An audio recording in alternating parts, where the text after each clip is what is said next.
Cette semaine, le podcast AWS en français met l'accent sur la sécurité et le développement des applications avec un florilège de nouveautés au programme.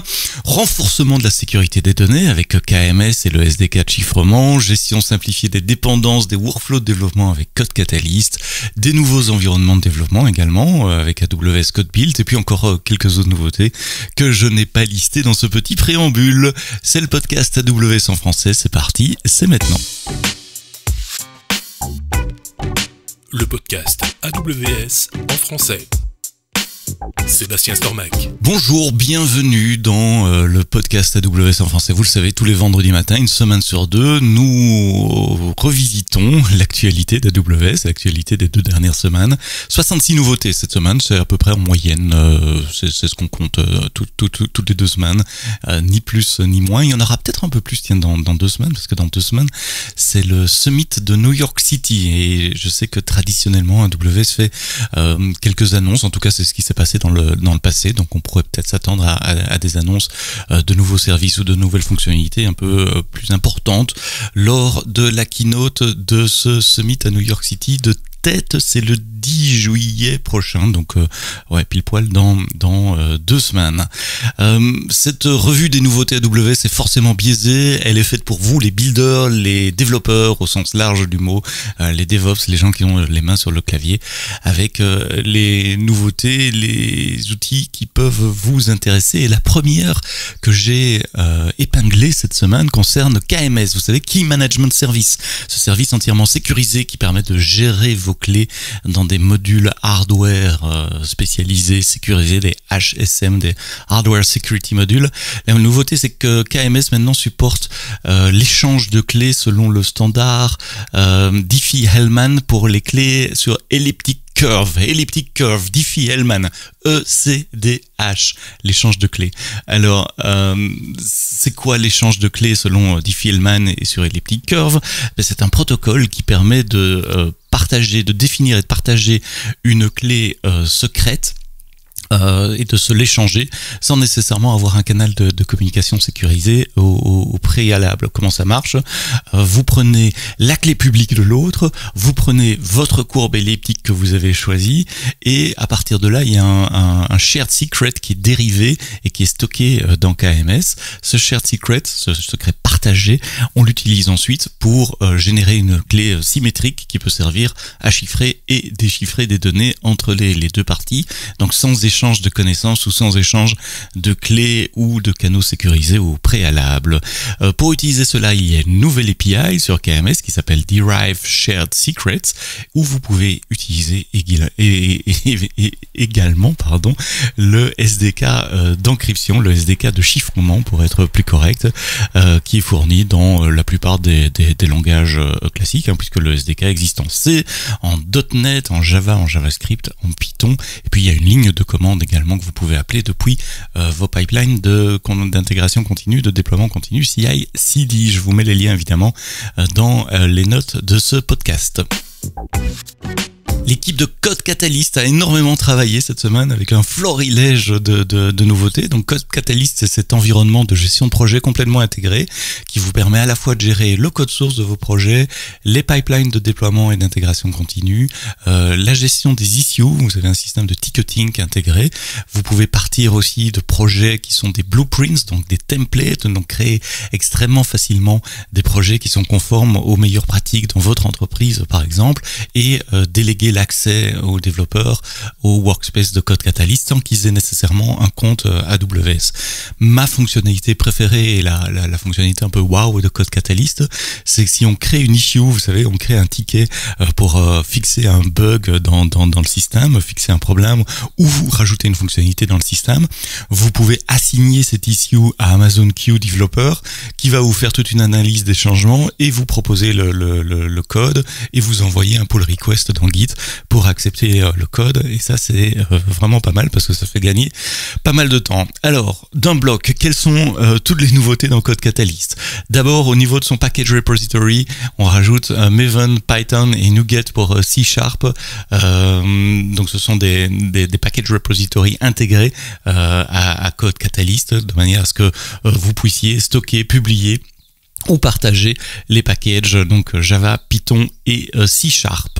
Autre nouveauté, la capacité, vous allez me dire c'est plutôt basique, mais c'était fort demandé par les clients, de pouvoir lier deux issues les unes avec les autres. Dire voilà, tel issue est un dupliqué de tel autre, ou tel issue est en complément de tel autre. Et puis la grosse nouveauté, c'est surtout l'extension des repositories externes. Jusqu'à présent, vous aviez le choix d'utiliser Code Catalyst avec un repository Git interne à Code Catalyst, ou de le lier avec un repo sur GitHub. En addition de GitHub, maintenant nous rajoutons GitLab et Bitbucket, et toutes les fonctions qu'il y avait avec les repos GitHub et avec les repos internes sont évidemment disponibles sur GitLab et Bitbucket. Donc vous pouvez créer des templates, des blueprints dans vos repositories externes, vous pouvez appliquer des blueprints à vos repositories externes, et ce que j'ai expliqué, l'assignation de feature développement sur Amazon Q via les systèmes de gestion de code source sont également disponibles sur GitLab, Bitbucket et GitHub. Donc intégration complète avec ces trois autres systèmes de repository. C'est moi qui ai écrit le blog post d'ailleurs sur ce sujet-là, sur GitLab, Bitbucket et GitHub avec les blueprints et Amazon Q Feature Development. Donc n'hésitez pas à aller jeter un coup d'œil à ce blog post. Je vous fais comme d'habitude une petite démo avec des copies d'écran pour vous montrer comment ça marche. Tant qu'on est dans les codes quelque chose, deux nouveautés sur Code Artifact et Code Build. Code Artifact, c'est également un package repository qui vous permet de stocker, de partager en interne vos packages à vos populations de développeurs internes. Après avoir ajouté Swift et Ruby, Code Artifact maintenant rajoute le support de Rust, et si vous développez en Rust, vous connaissez Cargo évidemment, donc maintenant vous pouvez stocker ou télécharger vos packages Cargo depuis Code Artifact. Et avant de passer à la section suivante, une autre nouveauté dans le même genre, dans la même famille de produits, c'est Code Build, ce service qui vous permet de faire des builds, comme son nom l'indique, donc d'implémenter vos pipelines d'intégration continue. Code Build permet depuis 3 ans maintenant, depuis 2021, de faire des builds natifs sur ARM, mais maintenant il supporte également les processeurs AWS Graviton 3, la dernière génération, l'avant-dernière génération des processeurs, ce qui vous permet d'avoir 25% de plus de performance par rapport à Graviton 2, et surtout utiliser 60% moins d'énergie que des instances EC2 comparables. Donc un footprint carbone, comme on dit, codé vert, voilà, c'est ce que je veux retenir. Utiliser Graviton 3 sur Code Build. Amazon OpenSearch, ce service entièrement managé pour stocker vos data, et puis là-dessus allier, plugger du Grafana par exemple pour faire de la visualisation des dashboards, ou utiliser OpenSearch pour faire de la recherche ou pour faire du caching de données. Supporte maintenant l'authentification des requêtes avec des tokens JSON Web Token, JWT. Ça vous permet à vous qui développez des applications de pouvoir authentifier vos utilisateurs sur l'identity provider que vous souhaitez, d'obtenir son jeton JWT, et d'inclure ce jeton JWT à votre requête sur la base de données OpenSearch. Ça veut dire qu'il n'y a plus besoin de faire des intégrations avec soit IAM pour passer des signatures sécurisées, soit avec Amazon Cognito pour échanger les tokens que vous aviez obtenus de votre identity provider pour un token Cognito. N'importe quel token qui respecte le standard JWT est maintenant supporté par Amazon OpenSearch. Je vous mets le lien évidemment vers la doc pour que vous puissiez lire tous les détails. Deux petites nouveautés côté système d'exploitation. La première, c'est la disponibilité d'Amazon Linux 2023.5. Nous sommes au mois de juin, c'est la moitié de l'année, donc 2023.5. Ah oui, non, ça devrait être 2024.5, mais c'est la nouvelle version publiée il y a 2 jours seulement, le 26 juin de cette année. Qu'est-ce qu'il y a de neuf dans Amazon Linux 2023.5 ? Deux grosses choses, essentiellement une nouvelle version de PHP et une nouvelle version de Microsoft .NET pour Linux. La version de PHP embarque notamment IPA, le client IPA, et le mode PHP pour les serveurs Apache. Donc si vous voulez améliorer les performances de vos applications web écrites en PHP ou simplifier la gestion des identités, l'intégration en tout cas avec les gestionnaires d'identité, n'hésitez pas à installer ou à builder vos machines EC2 avec Amazon Linux 2023.5. Comme d'habitude, c'est disponible sous la forme DMI pour EC2, mais également de containers Docker que vous pouvez déployer sur votre service préféré. Et tant que je parle de système d'exploitation, si vous déployez des instances Amazon EC2 Mac avec macOS, vous saviez peut-être qu'il n'était pas possible de retrouver les numéros DMI, les identifiants des images disques dans AWS Systems Manager Parameter Store. Et c'est un pattern qu'on utilise beaucoup en DevOps. Si on veut démarrer des machines, on hardcode pas les DMI ID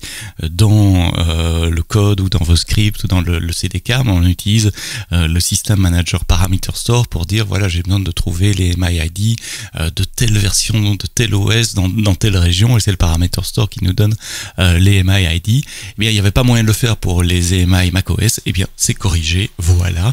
Maintenant, on peut scripter nos déploiements macOS pour créer des instances C2 Mac en utilisant les dernières versions des EMI, soit pour Intel, soit pour Apple Silicon, donc l'architecture ARM64.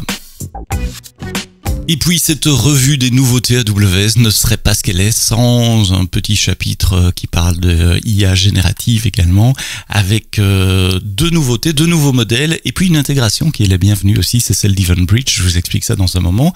Les deux nouveaux modèles sont le nouveau modèle de AI21 Labs et AI21 Labs, qui sort un modèle conversationnel qui s'appelle Jamba, qui a comme caractéristique d'être très bien entraîné pour faire des dialogues, du chat, mais surtout une fenêtre de contexte assez énorme de 256 000 tokens, donc quasiment 256 000 mots.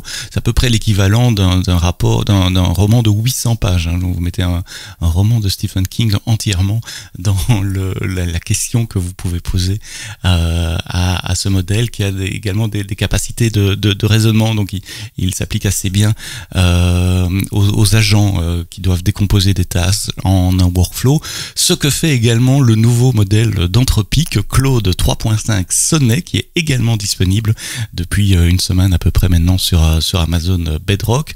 Le meilleur modèle d'Anthropic à date, jusqu'à peu c'était Claude 3 Opus, mais là vous avez des performances similaires, voire plus à Claude 3 Opus, mais pour le prix de Claude 3 Sonnet. Donc on augmente les performances et on diminue le prix du modèle. Allez le voir, activez-le, n'oubliez pas, dans Bedrock vous devez toujours activer les modèles et puis testez-les pour voir s'ils correspondent à vos besoins.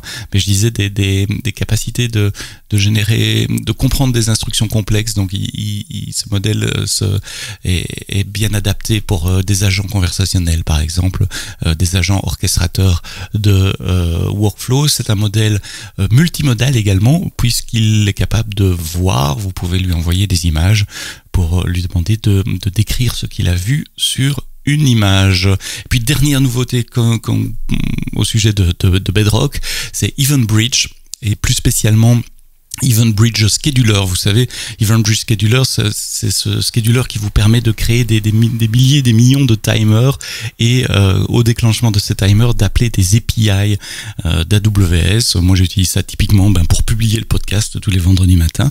Mon podcast, en général, est enregistré le vendredi soir ou très tôt le vendredi matin, et puis à 7h et quelques, il y a un EventBridge Scheduler qui déclenche un déploiement, un CI/CD qui va publier le podcast, mais vous pouvez déclencher des step functions, où vous pouvez appeler plus de 7000 API, dont Amazon Bedrock. On vient de rajouter 650 API à la liste des API qu'EventBridge Scheduler est capable d'appeler, dont Amazon Bedrock. Donc vous pouvez maintenant déclencher des tâches.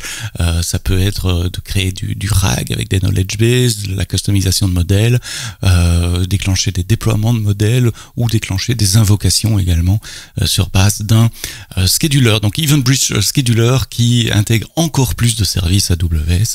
Il en intègre maintenant près de 7000. Voilà, c'est tout pour les nouveautés au 28 juin 2024. Merci d'avoir écouté cet épisode du podcast AWS en français jusqu'au bout. Rendez-vous la semaine prochaine avec 2 épisodes. Il y aura mercredi un épisode Women in Tech.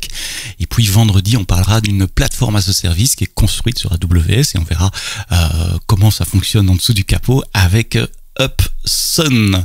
Pendant l'été, pendant les Jeux Olympiques, je vous ai préparé avec l'équipe d'AWS, nous vous avons préparé une série de podcasts sur la technologie dans le monde du sport et nous aurons du 19 juillet jusqu'au 16 août pendant un mois, tous les vendredis, un épisode autour du sport et c'est évidemment à mettre en relation avec l'actualité des Jeux Olympiques et je sais que vous êtes nombreux à attendre ces événements sportifs et j'espère que vous serez nombreux à attendre les événements sportifs sur le podcast AWS en français aussi.